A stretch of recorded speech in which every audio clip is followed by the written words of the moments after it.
সাল্লাম সমগ্র বিশ্ব থেকে কিভাবে তিনি জান দিলেন। আমার নবী মুহাম্মদুর রাসূলুল্লাহ সাল্লাল্লাহু আলাইহি ওয়াসাল্লাম উদাহরণ দিয়েছেন, তুমি একটা প্লেটের মধ্যে বিয়ে করে যারা, এটা উদাহরণ দিলে বেশি বোঝা যায়। একজন মানুষ যখন বিবাহ করে তার প্লেটটা ছোট হয় না বড় হয়? অনেক বড় প্লেট নিয়ে বর্ষায় বসে যায়, চারিদিক দিয়ে ডিম সাজানো, এখানে একটা মুরগির আস্ত মুরগি, এখানে একটা আস্ত ছাগল, এখানে একটা বড় একটা আস্ত মাছ, আর বিভিন্ন শাকসবজি দিয়ে পুরো প্লেট ভরা। এখন বলেন তো, বর কি শুধু একটা খায় না ওতে একটু খায় ওতে একটু খায়? শুধু বর না, বরের বন্ধু বান্ধব আত্মীয় স্বজন যারা বোনাই হোক, যারা পাশে বসে বন্ধু বসে, বোনাইরাই বসে বেশি, যারা বসে সবাই কি একটা খায় না একটু একটু ওতে একটু নেয়? সবটা একটু একটু করে নেয়। আমার নবী মুহাম্মদুর রাসূলুল্লাহ সাল্লাল্লাহু আলাইহি ওয়াসাল্লাম ঘোষণা দিলেন, বান্দা শোনো, উম্মত শোনো, জিবরাইল আলাইহিস সালাম যখন জমিনে নামেন, জমিনে নামার পরে ওই বরের প্লেটের মতো এমন একটি তার পাখাগুলো সমগ্র বাংলাদেশে এমন ভাবে ছেয়ে দেয়, সে দেওয়ার পরে তার কাছে যে যে লিস্ট গুলো আসে, গুনাহগার কাটি আজকে কে মারা যাবে, আমেরিকায় কে মারা যাবে, ঢাকায় কে মারা যাবে, লঞ্চ ডুবে কয়জন মরবে, গাড়ি অ্যাক্সিডেন্টে কয়জন মরবে, প্রত্যেক মৃত্যুর তালিকা যখন আজরাইল আলাইহিস সালামকে দেওয়া হয়, আজরাইল আলাইহিস সালাম প্রতিদিন ওই লিস্ট নিয়ে জমিনের মধ্যে চলে আসেন।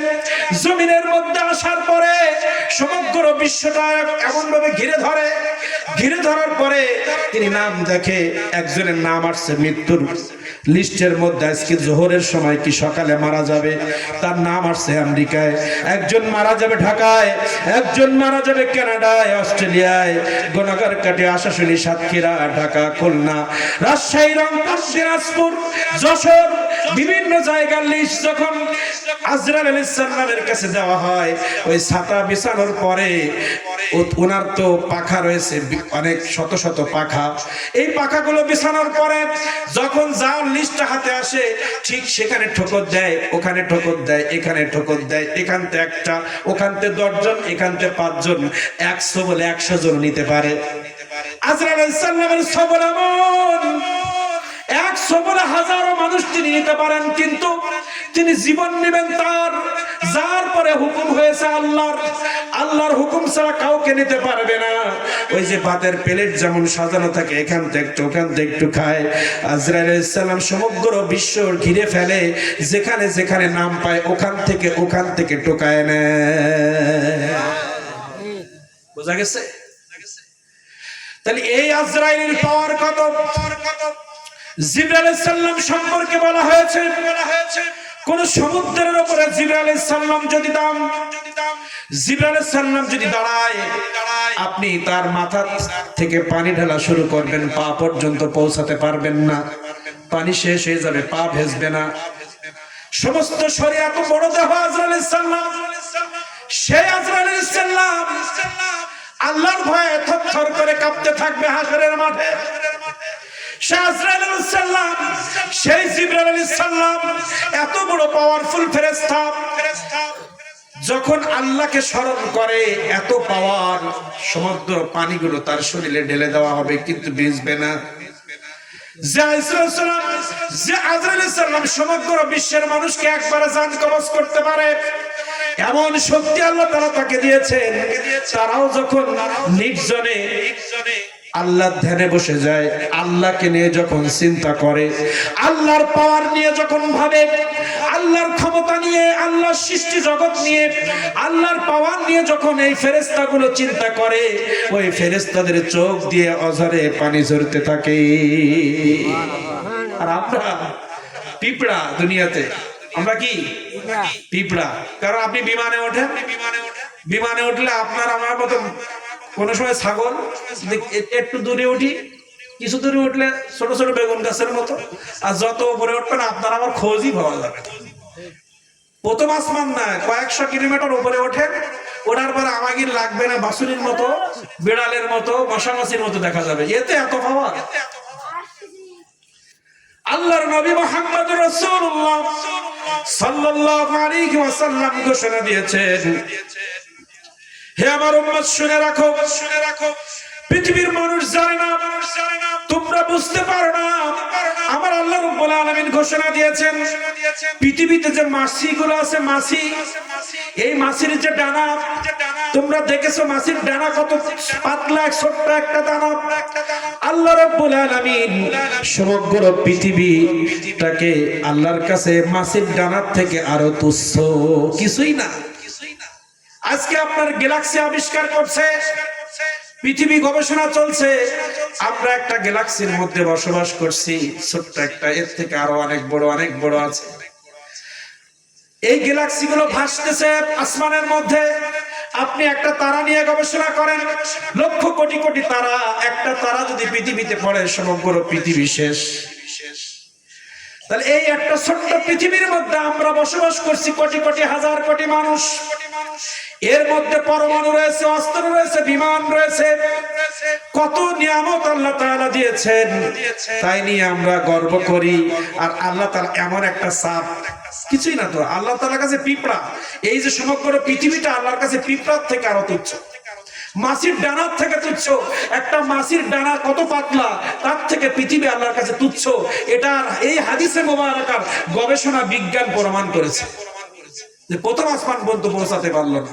আর এই পৃথিবীর মধ্যে থেকে কত বাহাদুরি, নামাজ নাই, রোজা নাই, মারামারি, কাটাকাটি, হানাহানি, 100 জায়গা 5 কাটা জায়গা নিয়ে 1000 টাকা, 500 টাকা, 200 টাকায় মানুষের জীবন চলে যাচ্ছে।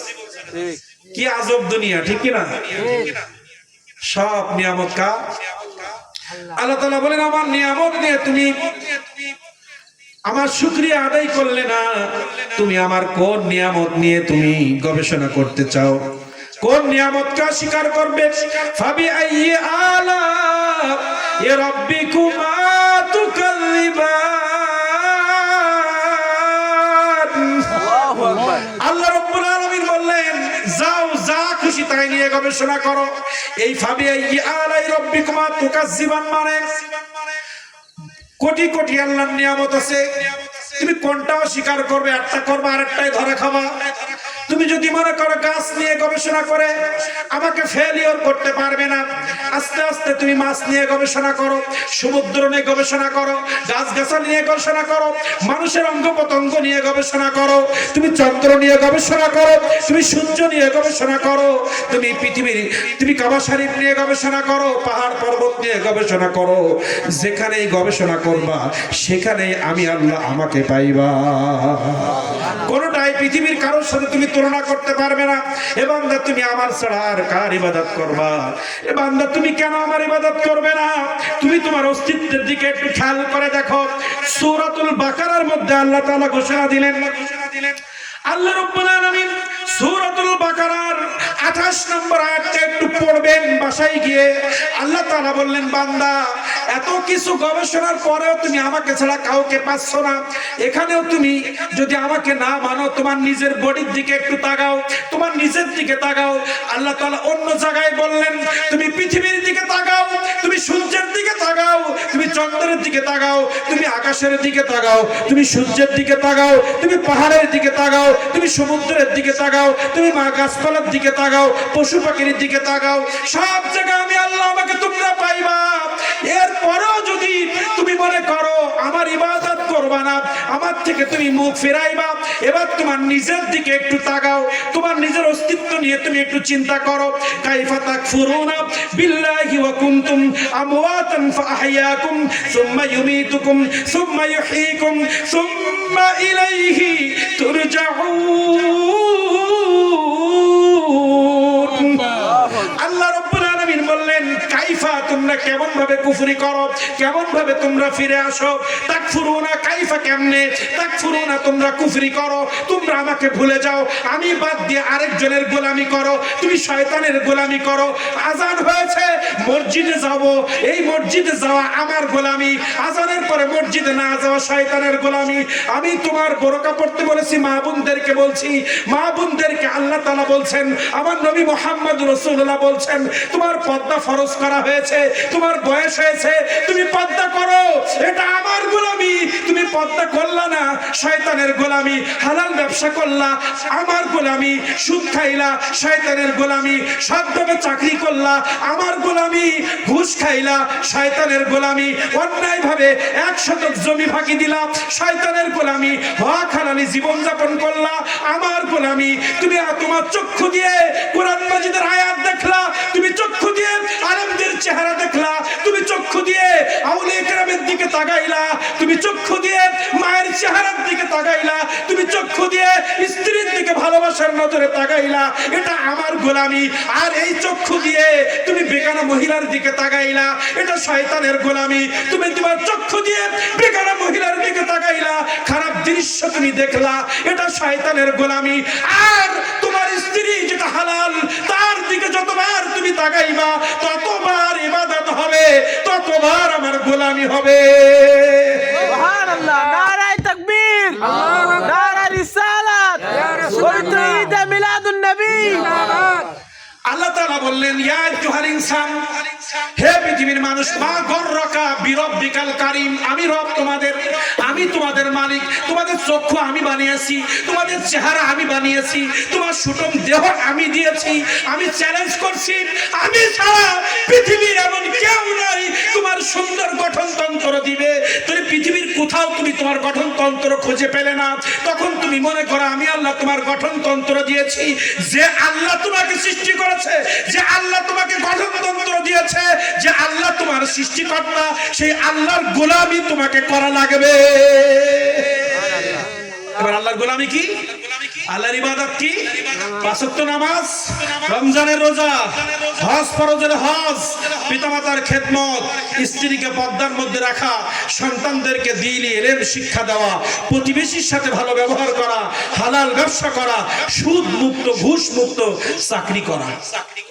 বলেন এবার আল্লাহর গোলামিগুলো নিজে নিজে বাড়িতে গিয়ে লিখবেন, আল্লাহর গোলামির মধ্যে কি আছে। আল্লাহর কোন গোলামির ভিতরে যদি আপনি ডুপ্লিকেট করেন, আপনি মনে করবেন আপনি এখন বর্তমান জাহান্নামের রাস্তায় আছেন, আপনি বর্তমান শয়তানের গোলাম হয়ে দুনিয়া আছেন।